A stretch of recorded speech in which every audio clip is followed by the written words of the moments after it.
that take so much energy and people might not listen to you. Whereas like when I was younger, friends came to me because they wanted help.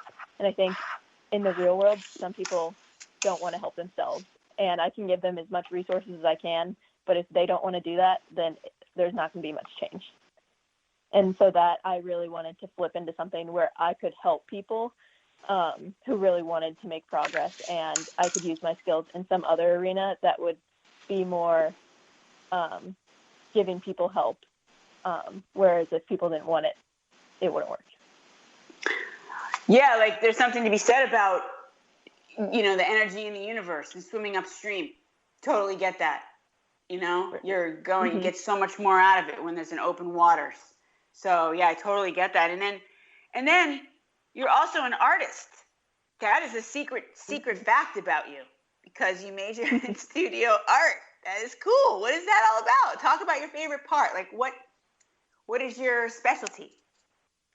Yeah, so going into college, I had taken art classes in high school, but nothing really focused. It's whatever project they threw my way. And I was always naturally good at drawing. And whenever I got into my first technical class at Conn, it was super rewarding to see my improvement because I'm getting these technical skills and training. I was like, oh, I never really looked at it that way. And it was just blew me out of the water how much I didn't know when I thought I was good at something. And also the art department at Conn has taught me so much about putting meaning into pieces and composing a layout that really draws in the audience. And actually, after my first year at Conn, I got selected as somebody who they were going to take to an intensive drawing workshop that was in Italy. And so that was my first time abroad. And it was a nice, intensive week where 10 art students and 2 professors went to Italy. We lived in this little villa, next to this, hilltop village. And it was just amazing. We got to walk around, rural Italy. And that was such an amazing experience to really soak up where so much old art was made. And that's something that's really shown me that you don't have to be in one of those amazing places. It sure unlocks some creativity. But from that experience, I brought back an amazing set of skills that I've used to this day. And it's been absolutely amazing to use that now in digital art as well. And so I think there's always points where you can always learn from old experiences you've had and keep that with you and grow. And it's something I've really valued from Conn. Yeah, that's a great way of thinking about it. You don't always think about it, in terms of what kind of perspective that you get and how can it apply from art. You think automatically, a lot of people think automatically, well, you're creative, so you're going to be a sculptor, or you're going to be a graphic designer, or something in that hard field where we're using your hard skills. But this is really interesting what you're talking about. I love that you got to go to Italy. You went twice. You went abroad twice. You go, girl. Mm-hmm. That is fabulous. Did you have Professor Bailey when you were there? Yes, I did. He wasn't one of the ones that traveled, but I had him for 3D art, which was a really fun thing to work with, bandsaws and drills and everything. Yeah, he's cool. I mean, I just know him from the Dot Connection and some of the work he has. Really cool. So thank you for sharing that story. That is really, and now I can understand why you want to do what you want to do, which is events, marketing, digital, all of this kind of works together. I mean, I'm sure you did all the work. You thought about all this yourself, but now I understand that makes a lot of sense. And so having your positioning and your brand story all wrapped up. It's perfect. You're going to be fantastic in Boston. Beantown. Why Beantown?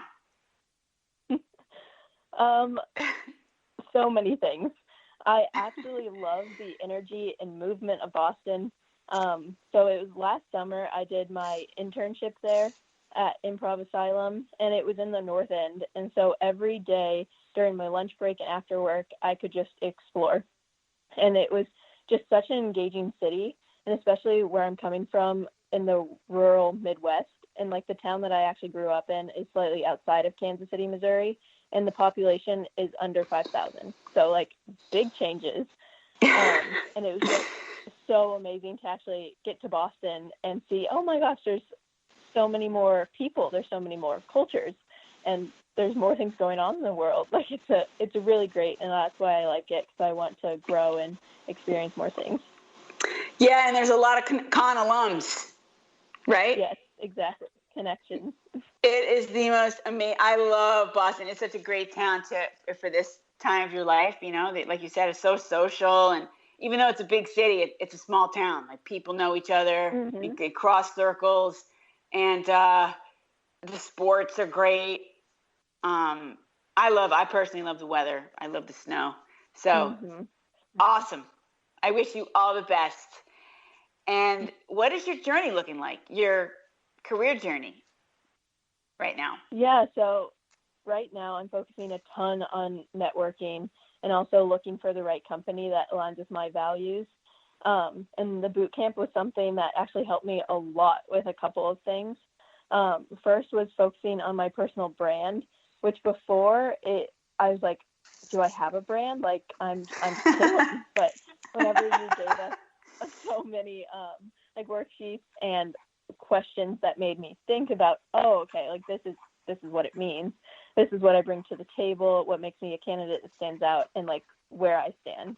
And then second, that kind of went hand in hand with, I knew I needed a personal website, but had no idea where to start or even what I needed. So then after the boot camp, it gave me that push and the skills and tools I really needed to get that going. And now that the alumni and professionals that I'm networking with can now go and look at that and see my work and how I think.